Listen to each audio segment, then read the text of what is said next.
अब दिख रही है स्क्रीन आप लोगों को? स्क्रीन नहीं दिख रही है? वेट जस्ट अ मिनट, अभी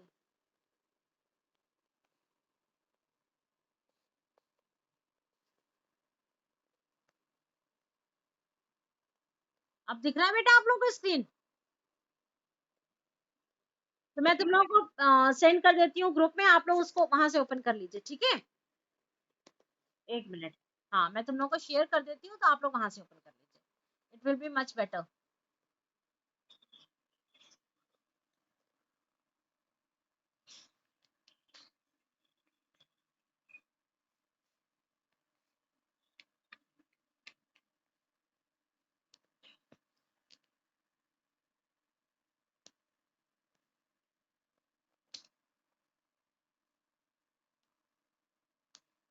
मैंने शेयर कर दिया है बेटा, आप लोग अपने उसमें अपने मोबाइल में ओपन कर लीजिए screen. So let's continue. So today we'll start from the ultraviolet visible spectroscopy. This is the first spectroscopy. मेरी आवाज आ रही है आप लोगों को? हेलो? ओके, आ रही है ना? तो आप लोग अपने मोबाइल पे ओपन कर लीजिए फाइल, ठीक है? So this is the ultraviolet visible spectroscopy. Now this ultraviolet visible spectroscopy. Now electronic spectroscopy means कि यहाँ पर जो भी changes होंगे, that changes are at the electronic level. It means कि जब हम लोग ultraviolet visible radiation provide करेंगे to a molecule, then there is a promotion of electron. यानी कि इलेक्ट्रॉन जो है वो एक एनर्जी लेवल से दूसरे एनर्जी लेवल पे मूव करेगा, ठीक है? तो सबसे पहले इलेक्ट्रॉन्स किसी भी मॉलिक्यूल्स में, when the molecule is stable, it means that electron is present at the ground state. And यहाँ पर प्रमोशन ऑफ इलेक्ट्रॉन हो रहा है, इसका मतलब क्या है कि मॉलिक्यूल्स जो है वो ग्राउंड स्टेट से हाई एनर्जी लेवल पे मूव करते हैं, हाई एनर्जी स्टेट पे मूव करते हैं, ठीक है? तो उस एनर्जी स्टेट पे, यानी कि ग्राउंड स्टेट से हाई एनर्जी स्टेट पे मूव करने के लिए जितनी एनर्जी की रिक्वायरमेंट होती है, that energy is present at the range of, तो इस रेंज पे एनर्जी प्रेजेंट होती है। So in the UV spectroscopy, there is an interaction of ultraviolet radiation with the matter. Matter means the substance जिसको हमें detect करना है, ठीक है? उससे हमारी अल्ट्रावायलेट रेडिएशन जो है इंटरैक्ट करती हैं, and after interacting these radiations, the interaction is detected with the help of instrument, and it is shown on the in the form of graph, ठीक है? ग्राफिकल प्रेजेंटेशन यहाँ पर होता है, जो भी हमारा रिजल्ट आता है that is presented in a graphical form, data हमें ऑब्टेन होता है, ठीक है? तो जो रेंज हमारी यूज होती है for the ultraviolet and visible radiation, that range is from 1000 nanometre to 8000 1000 angstrom to 8000 angstrom. This is the whole range of ultraviolet and visible radiation.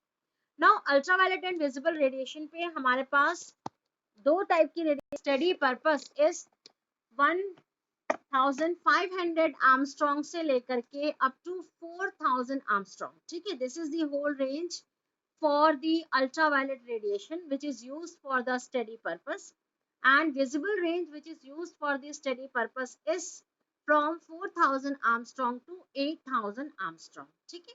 This is the radiation range which is used for the study purpose. But actually हमारे पास ultraviolet और visible radiation की जो range होती है that is from 1000 angstrom to 10000 angstrom, ठीक है? तो 800 आर्मस्ट्रॉन्ग तक तो हमारी विजिबल रेडिएशन जो होती है it is used for the study purpose. After 800 Armstrong, that is 800 से लेकर के अप टू 1000 आर्मस्ट्रॉन्ग तक, 10000 आर्मस्ट्रॉन्ग की जो रेंज होती है वो हमारी स्टडी पर्पस के लिए यूज नहीं होती है, ठीक है? सो यहाँ पर सी इन द डायग्राम, जो मैंने आप लोगों को स्क्रीन पे जो डायग्राम दिया हुआ है, इसमें आप लोगों की वेवलेंथ की रेंज दी हुई है। दैट इज स्टडी के लिए हमारे पास जो रेंज होती है वो हमारी क्या होती है, 1500 आर्मस्ट्रॉन्ग से 2000 angstrom, and from 2000 to 4000 angstrom. तो 1500 टू 2000 आर्मस्ट्रॉन्ग तक हमारे पास क्या होती है, बहुत कम कंपाउंड जो होते हैं वो इस रेंज की रेडिएशन को एब्जॉर्ब करते हैं।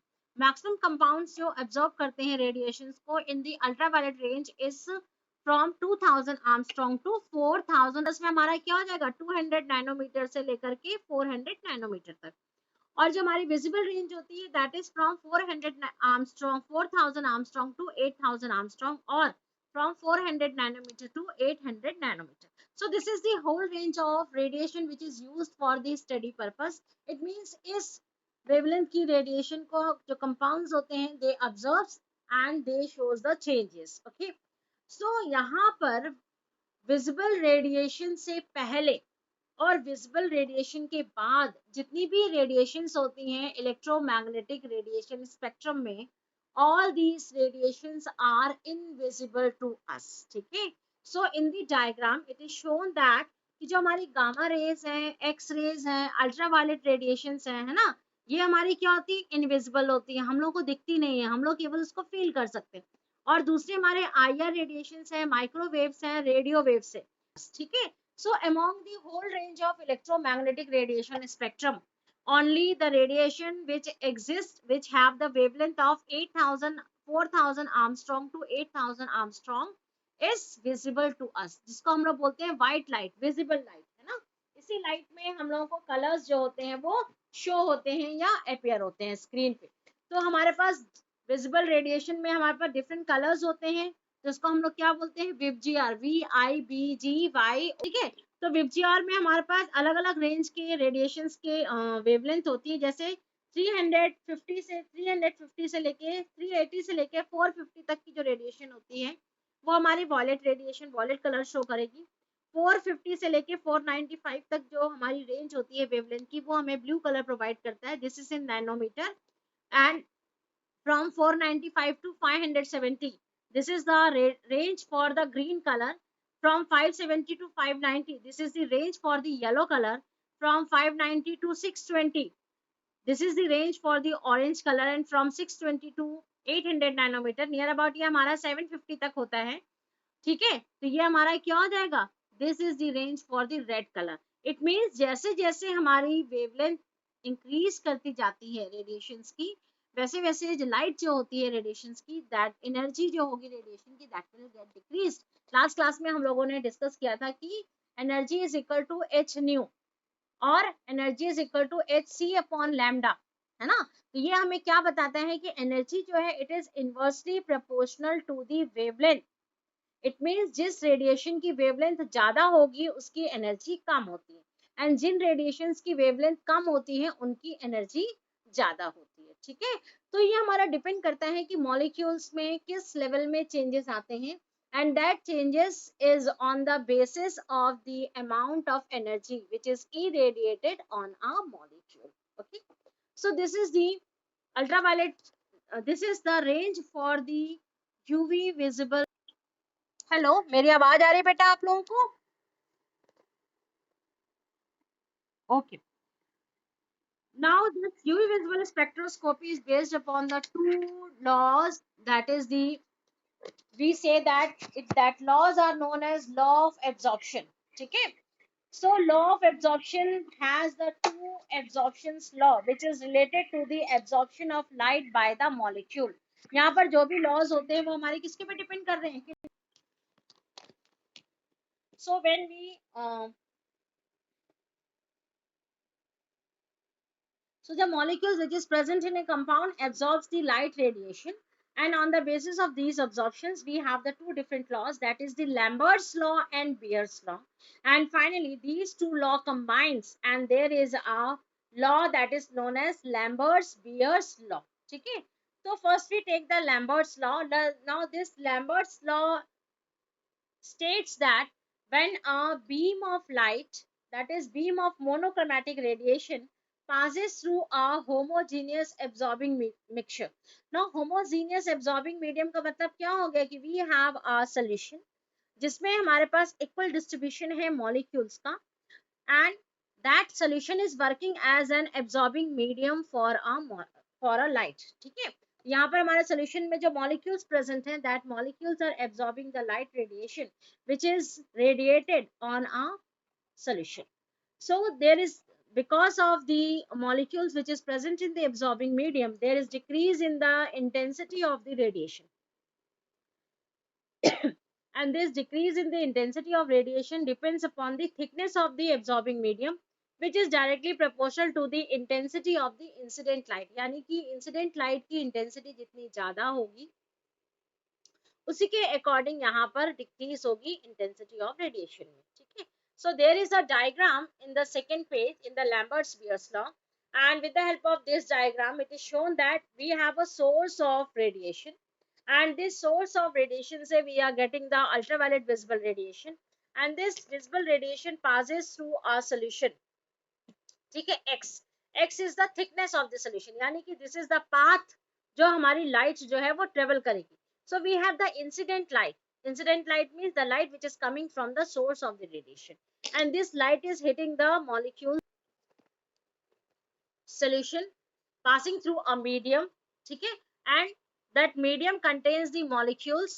Molecules क्या करेंगे? They absorb some of the radiations, and after absorbing some of the radiation the remaining radiation is transmitted. ठीक है. तो यहाँ पर एब्जॉर्बेंस जो होगा वो क्या करेगा? कुछ रेडिएशन को एब्जॉर्ब करेगा, तो जितनी इंसिडेंट लाइट है उतनी रेडिएशन हमारी ट्रांसमिट नहीं हो रही है. Okay. So at the other end there is a detector which detects by a compound. Okay. So यहाँ पर in this case x is the thickness of the absorbing medium. What is the thickness of the absorbing medium? Means कितना path जो है, length, वो हमारे absorbing medium में इसकी thickness कितनी है. थिकनेस किसके ऊपर डिपेंड करता है? The container in which the vessel in which the solution is filled. ठीक है. देखिए यहाँ पर स्पेक्ट्रोस्कोपी में जो भी हम लोग कंपाउंड्स को स्टडी करते हैं, that compound is taken in a liquid form, solution form में उसको लिया जाता है. कभी भी हम लोग सॉलिड कंपाउंड्स को पहले हम लोग क्या करेंगे? उसका सॉल्यूशन प्रिपेयर करेंगे, and that solution is used for the study purpose. Okay. तो यहाँ पर हमारे पास क्या है? x जो है, x is the thickness of the absorbing medium. So mathematically अगर आप इस लॉ को एक्सप्रेस करना चाहते हैं, then how will you write? That is minus delta I upon delta x equal to ki. Now here I is the intensity of the radiation after passing through a thickness x of the medium. Now I naught, जैसे diagram में देखिए आप, incident light हमारी क्या है? I naught, यानी कि this much amount of light is incidenting or irradiated on a medium. ठीक है. जहां पर एब्जॉर्प्शन हो रहा है, और आई हमारा क्या है? It is the transmitted radiation, यानी कि एब्जॉर्प्शन के बाद जो रिमेनिंग रेडिएशन है, that remaining radiation is transmitted, वो हमारा क्या हो जाएगा? आई हो जाएगा. नाउ अब यहाँ पर डेल्टा आई क्या है? Delta I is representing the small change in the small decrease in the intensity of radiation when that radiation is passed through a medium. जब किसी भी लाइट को हम लोग सोल्यूशन से पास करते हैं तो हमारे पास क्या है? उस सोल्यूशन में कुछ मॉलिक्यूल्स प्रेजेंट हैं, and that molecules absorbs the light.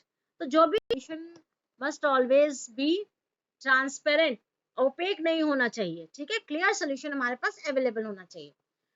So in this case जब हम लोग इसको रिप्रेजेंट करेंगे तो minus delta I upon delta x हमारा क्या रहेगा? Rate of decrease in the radiation with thickness of the absorbing medium. It means कि जो भी हमारा एब्जॉर्बिंग मीडियम है उसकी वजह से इंटेंसिटी ऑफ रेडिएशन में जो भी डिक्रीज हुआ है, दैट इज वो हमारा किससे रिप्रेजेंट करेंगे? Minus delta I upon delta x, and के इज द प्रोपोर्शनैलिटी कांस्टेंट और एब्जॉर्प्शन कोएफिशिएंट. और के की वैल्यू जो होती है वो किसके ऊपर डिपेंड करती है? Depends upon the nature of the absorbing medium. It means कि अगर एब्जॉर्बिंग मीडियम हमारा बहुत ज्यादा कंसंट्रेटेड है तो एब्जॉर्प्शन ज्यादा होगा, कंसंट्रेशन कम होगा तो एब्जॉर्प्शन हमारा कम हो जाएगा. ठीक है. नंबर ऑफ मॉलिक्यूल्स के ऊपर डिपेंड करता है कि मीडियम में कितने नंबर ऑफ मॉलिक्यूल्स प्रेजेंट है. लार्ज नंबर ऑफ मॉलिक्यूल्स होंगे तो more absorption will takes place, be less. तो it depends upon the value of k जो है, depends upon the nature of the absorbing medium. Now I naught, जैसे मैंने पहले भी बताया था डायग्राम में कि आई नॉट जो है वो हमारी क्या है? It is the amount of radiation which is incident, that is the amount of radiation before entering the absorbing medium, that is the intensity of the radiation. And I हमारी क्या हो जाएगी? It is the intensity of radiation after passing through the thickness. किसी भी particular thickness, किसी भी particular tube से या वेसल से जिसमें हमने सोल्यूशन लिया हुआ है, होने के बाद जो हमें रेडिएशन मिल रही है, that is the transmitted radiation. ठीक है. सो आप इसको मैथमेटिकली कैसे रिप्रेजेंट करेंगे? Minus delta I upon delta x is proportional to I. और you can write minus delta I upon delta x equal to के आई। अगेन प्रोपोर्शनैलिटी साइन को हम लोग किससे रिप्लेस कर रहे हैं, के से, स्मॉल के से। जब आप फर्स्ट इक्वेशन को अरेंज करेंगे तो हमें क्या मिलेगा, delta I upon I equal to K delta X. Okay, equation जब आप इसको इंटीग्रेट करेंगे with in a limit, then finally we get the value of ln I upon I naught equal to minus के X. और आप इसको इस तरीके से भी रिप्रेजेंट कर सकते हैं, I upon I naught equal to exponential minus के एक्स। ठीक है, अब जब आप इसको ln को नेचुरल लॉग में कन्वर्ट करते हैं तो हमें क्या मिलता है, log I upon I naught equal to K upon 2.303 X. Okay, minus के अपॉन 2.303 एक्स, ये हमें मिलता है यहाँ पर। एब्जॉर्प्शन के लिए आप उसको कैसे रिप्रेजेंट करेंगे कि I absorption equal to I naught minus I. Okay, अब यहाँ पर सिंप्लीफाई करेंगे, आई की वैल्यू हमें मालूम है, what is the value of I, that is I naught exponential minus के अपॉन एक्स। तो सिंप्लीफाई कर देंगे तो हमें क्या मिल जाएगा, I naught equal to 1 minus e exponential minus के एक्स। ठीक है, तो यहाँ पर हमारा क्या हो जाएगा, I equal to I naught base natural log में कन्वर्ट करेंगे बेस 10 माइनस ए एक्स। तो a molar extension coefficient means कितना हमारा एब्जॉर्बिंग मीडियम जो है वो एब्जॉर्ब कर रहा है सोल्यूशन को। So this was the Lambert's law, and according to the Lambert's law जो हमारा एब्जॉर्प्शन होता है that is directly proportional to the intensity of the radiation. यानी कि किसी भी रेडिएशन की इंटेंसिटी जितनी ज्यादा होती है, सोल्यूशन हमारा उतना ही ज्यादा एब्जॉर्ब करेगा रेडिएशन को। ओके, ना आफ्टर द लैम्बर्ट्स लॉ हमारा किसके ऊपर डिपेंड था कि how much, what is the path, what is the distance traveled by the light in the absorbing medium.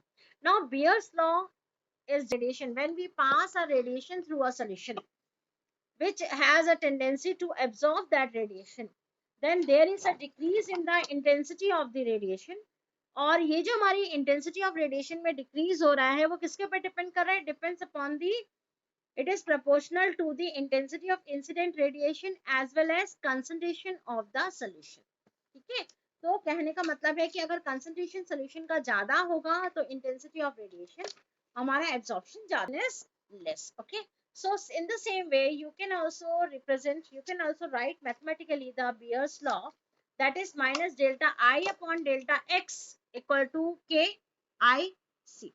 Okay, अब यहाँ पर सी हमारा क्या है, it is the concentration of the solution which is written in moles per litre.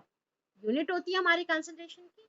के dash जो है ये हमारा मोलर एब्जॉर्प्शन कोएफिशिएंट है। अगेन इसकी वैल्यू जो है वो किसके ऊपर डिपेंड करती है, nature of the absorbers law में था के की वैल्यू हमारी किसके ऊपर डिपेंड कर रही थी कि what was the nature of the absorbing substance. जो भी हमारा एब्जॉर्बिंग सब्सटेंस है उसका नेचर क्या है, ये हमारा ये किसके ऊपर डिपेंड कर रहा है, that was depending upon the value of the के।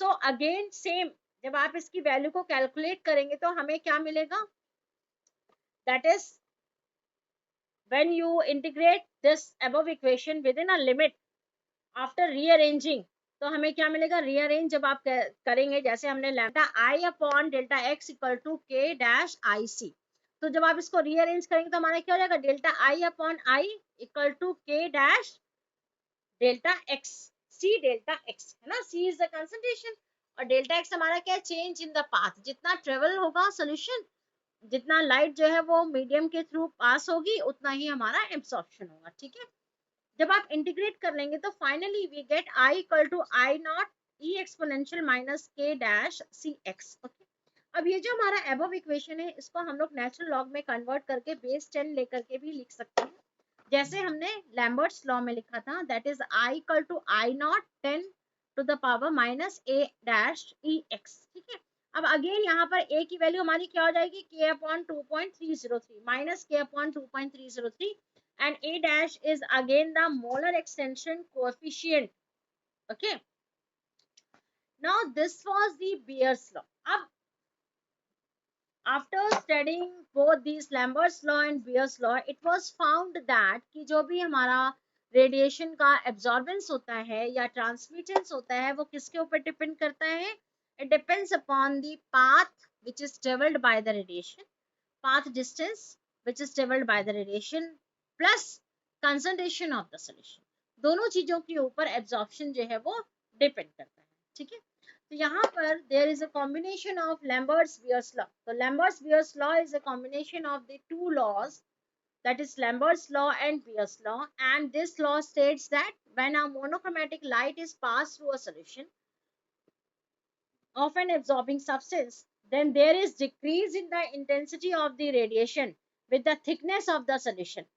और ये जो हमारी decrease in the intensity of radiation है वो किसके ऊपर डिपेंड करती है? It is radiation and the concentration of the solution. तो ये हमारी किसके किसके ऊपर डिपेंड करेगी? इंटेंसिटी ऑफ रेडिएशन के ऊपर भी डिपेंड करेगी, कंसंट्रेशन ऑफ सॉल्यूशन के ऊपर डिपेंड करेगी, and the thickness of the solution के ऊपर भी डिपेंड करेगी कि हमारे सॉल्यूशन की थिकनेस क्या है, उसका कंसंट्रेशन क्या है, plus what is the intensity of radiation, कितनी रेडिएशन जो है वो हमारी, कितनी इंटेंसिटी की रेडिएशन जो है वो इंसिडेंट हो रही है on the solution. Okay, so finally from the Lambert's law and Beer's law we get the following equation, that is I equal to I naught exponential minus k cx. Again c is the concentration and x is the thickness of the solution. Okay, तो जब आप इसको लिखेंगे तो हम लोग कैसे लिखेंगे? I, और you can write I upon I naught equal to exponential minus k c x. ठीक है, and I upon I naught minus k upon 2.303 c x. और अब ये k upon 2.303 can be represented, can be replaced by epsilon. यहाँ पर e लिखा हुआ है, epsilon minus epsilon c x. ठीक है, अब ये हमारा epsilon जो होता है इसको हम लोग क्या बोलते हैं? It is the molar absorption coefficient और molar absorptivity of a solution. Okay, तो यहाँ पर नेगेटिव साइन को हटाने के लिए आप इसको रिवर्स कर देंगे तो हमारा क्या हो जाएगा? Log of absorbance. So absorbance is directly proportional to the incident radiation and it is inversely proportional to the transmittance और ट्रांसमिटेड रेडिएशन. यानी कि इंसिडेंट रेडिएशन जितनी ज्यादा होगी एब्जॉर्बेंस उतना ही कम होगा, और अगर एब्जॉर्बेंस ज्यादा है तो ट्रांसमिटेड रेडिएशन, ट्रांसमिटेंस कम होगा. यानी कि अगर कोई भी सोल्यूशन जो है लार्ज अमाउंट ऑफ रेडिएशन को एब्जॉर्ब कर रहा है तो जब आफ्टर एब्जॉर्प्शन जो हमारी रिमेनिंग रेडिएशन ट्रांसमिट होगी, that will be, this was the basic laws और two laws of absorption for the ultraviolet and visible spectroscopy. These concept are also used in the different spectroscopy also. ठीक है, so ये जो हमारे Lambert's-Beer's law है, then after finding out, so when a solution is passed through, when a incident light is passed through a medium, ठीक है, when it is passed through a medium there is an absorption, and after finally detector से जो हम लोगों को graph मिलता है, that graph is between the wavelength of the radiation and the absorbance. ठीक है, तो जब आप फाइनली वेवलेंथ ऑफ रेडिएशन और एब्जॉर्बेंस फाइंड आउट करते हैं तो उसमें हम लोग देखते हैं कि किस वेवलेंथ ऑफ रेडिएशन में मैक्सिमम एब्जॉर्प्शन हुआ है.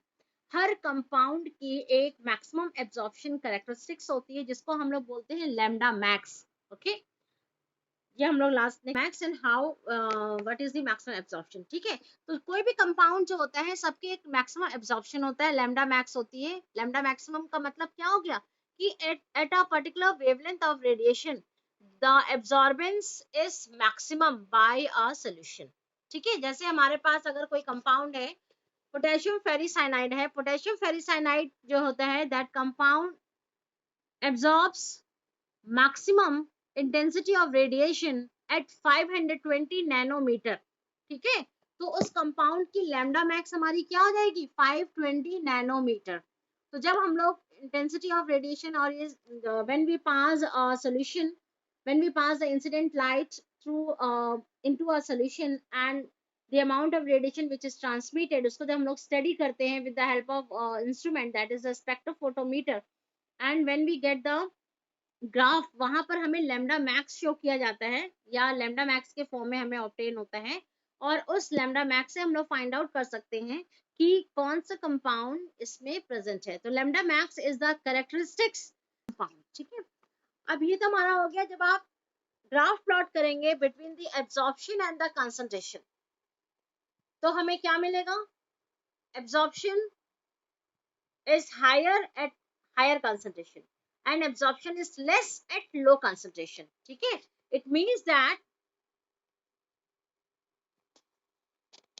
एब्जॉर्प्शन जो होगा हाई कंसंट्रेशन पे ज्यादा होगा। इसका मतलब क्या हो गया कि जैसे जैसे कंसंट्रेशन इंक्रीज करते जाएगी, एब्जॉर्प्शन जो होगा वो भी इंक्रीज करता जाएगा, और ट्रांसमिटेंस जो होगा यानी कि amount of radiation which is transmitted that will B decreased. Okay, तो concentration, greater concentration, greater is the absorption.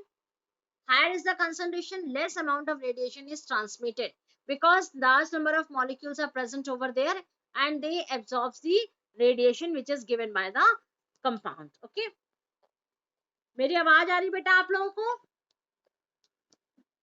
Okay, so these were the two laws of the spectroscopy. Now in the law of the spectroscopy, जैसे मैंने आप लोगों से पहले भी कहा था कि जो हमारे पास रेंज ऑफ रेडिएशन होती है अल्ट्रावायलेट रेडिएशन और विजिबल रेडिएशन की, so visible radiation, ultraviolet radiation में जो हम लोग कंपाउंड्स को स्टडी करते हैं, that compounds are the colourless compounds, ठीक है। और विजिबल रेडिएशन में जो हम लोग इस रेंज में जो कंपाउंड्स को स्टडी करते हैं, that compounds are the coloured compounds. Okay, now what is the way of absorbing the, what is the way of showing the colour, ये कंपाउंड्स कलर कैसे शो करते हैं, ठीक है। अगर हमें कोई भी सब्सटेंस अगर हमें व्हाइट कलर का दिख रहा है, ठीक है, if the colour is white, तो इसका मतलब क्या हो गया कि whole of the light is reflected completely and nothing is absorbed by the substance, ठीक है। जितनी भी लाइट, जितनी भी रेडिएशन है, whole of the radiation which is falling on a substance is reflected back by the substance, and कोई भी radiation जो होगी, किसी भी वेवलेंथ की रेडिएशन जो होगी, वो सब्सटेंस उसको एब्सॉर्ब नहीं करेगा। Okay, and if the substance is appearing black, अगर हमें कोई चीज ब्लैक कलर की नजर आ रही है, तो इसका मतलब क्या हो गया कि everything is absorb by a substance, ठीक है। तो हमारे everything is absorb by the substance का मतलब क्या हो गया, जो हमारी व्हाइट लाइट है, विजिबल लाइट को हम लोग क्या बोलते हैं, व्हाइट लाइट भी बोलते हैं। तो whole of the visible radiation, visible light is absorb by the substance, completely absorption completely होगा, and nothing is reflected back. कोई भी कलर जो होगा, किसी भी कलर की वेवलेंथ की जो रेडिएशन होगी, वो हमारी रिफ्लेक्ट बैक नहीं होगी, ठीक है। जैसे हम लोग क्या बोलते हैं, ब्लैक बॉडीज होती हैं, ब्लैक होल है ना, ब्लैक होल, ये सारी चीजें क्या होती है, black hole has a tendency to absorb everything. जो भी ब्लैक होल के पास जाता है वो हर चीज को एब्जॉर्ब कर लेता है, ठीक है। Even light, even when a light passes through, pass through और pass near to the black hole, तो वो क्या करेगा, लाइट को भी एब्जॉर्ब कर लेता है। तो ब्लैक होल क्या होता है, it is actually black in colour and we are not able to see, है ना। तो ब्लैक कलर में सेम हमारा यही कॉन्सेप्ट आता है कि ब्लैक कलर क्या करता है, जितनी भी वेवलेंथ की रेडिएशन होती है, सारी वेवलेंथ की रेडिएशन को एब्जॉर्ब कर लेता है। वेवलेंथ की रेडिएशन हमारी किसके लिए आ रही है, व्हाइट लाइट के लिए, है ना। तो व्हाइट लाइट में जितनी भी रेडिएशन होती है, all the radiation, wavelength of the radiation is absorb by the black colour and nothing is reflected back, इसलिए हमें कोई भी सब्सटेंस जो होता है वो ब्लैक कलर का दिखता है, ठीक है। अब हमारे पास क्या है, अगर हमें कलर्ड सब्सटेंस दिख रहे हैं, if the substance is appearing blue to us or if it is appearing yellow or red, है ना, तो इसके लिए भी डिफरेंट मेथड्स होते हैं। जैसे अगर कोई कलर जो है वो हमें क्या है, ब्लू कलर का दिख रहा है, तो इसका मतलब क्या है कि that blue band of the radiation is not observe. Blue band हमारा नियर अबाउट कहाँ आता है, 450 एंगस्ट्रॉम के, है ना, जो मैंने आप लोगों को डायग्राम में रेंज बताया था, वहां पर हमारा क्या था, near about 450 angstrom, that is the range of the blue colour. So that wavelength of radiation is not absorbed by a substance and it is completely reflected back, ठीक है। तो इससे हमें क्या होगा, सब्सटेंस जो होगा वो कैसे कलर का दिखेगा, ब्लू कलर का।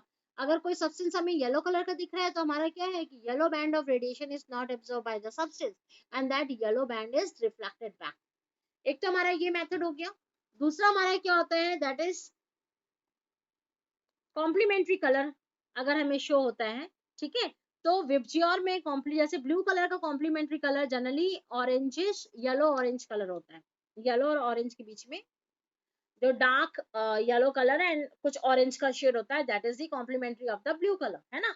तो अगर blue wavelength of radiation observe हो रही है और बाकी सारी रेंज ऑफ रेडिएशन जो है वो हमारी क्या हो रही है, रिफ्लेक्ट सिंगल बैंड, अगर single band of radiation absorb होती है, अगर कोई भी सब्सटेंस जो है वो एक सिंगल बैंड ऑफ रेडिएशन को एब्जॉर्ब करता है और बाकी बैंड ऑफ रेडिएशन को रिफ्लेक्ट करता है, तो हमारा क्या हो जाएगा, उस केस में we have the complementary colour.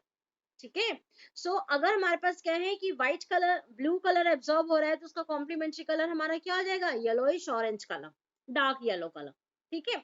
And if the substance is absorbing the Indigo colour, violet indigo color, ठीक है, then we are we have the complementary color near about red color, orange और red colour, light shade of the red, ठीक है।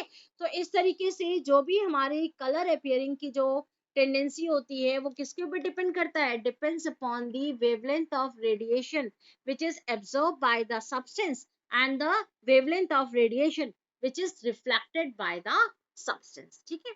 So this is how the colour appears to us।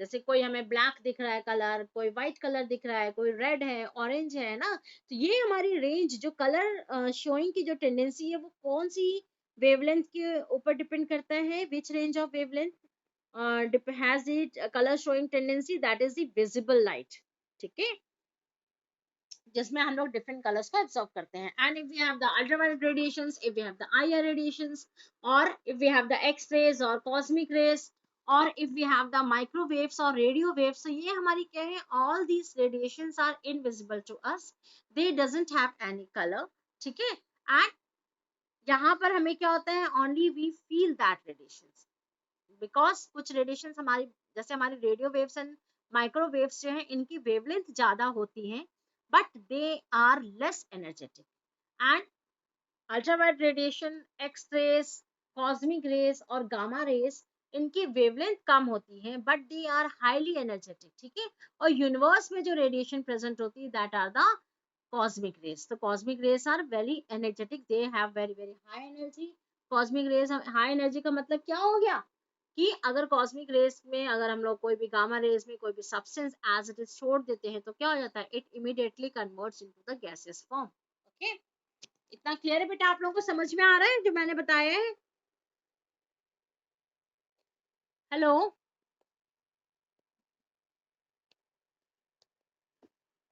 अगर आप लोगों को कोई भी डाउट हो जो मैं पढ़ा रही हूँ उसको आप लोग पढ़िए, PDF में आप लोगों को सेंड कर दूंगी, ठीक है। And if you have any doubt, कोई चीज नहीं समझ में आती है तो वो आप लोग मुझसे पूछ लीजिए।